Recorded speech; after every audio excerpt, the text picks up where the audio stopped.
Thank you, Mariah. I will now be discussing our risk management and implementation plans.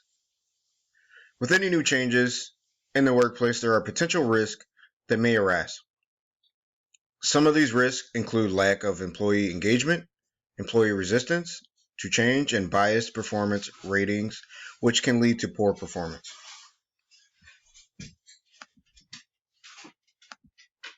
In addition, employees may have low self-esteem and not feel confident in their position to engage in changes. There is risk of an unclear reward system and wasted time and money. To avoid these potential risks, it is important to assign an appropriate risk manager to meet with employees to determine needs and individual goals. A risk manager also has an important role in recognizing any risk that may occur and opportunities for improvement. Next, I will discuss our implementation plan.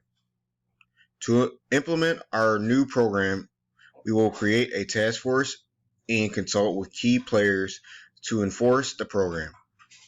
Any program ideas and changes will be validated with the team before implementation, and appropriate tools such as education and training will be provided to ensure its success.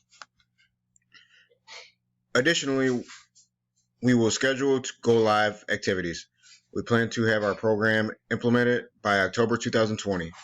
This will involve assigning tasks to specific employees, monitoring progress towards goals, evaluating effectiveness of the program changes to determine additional room for improvement.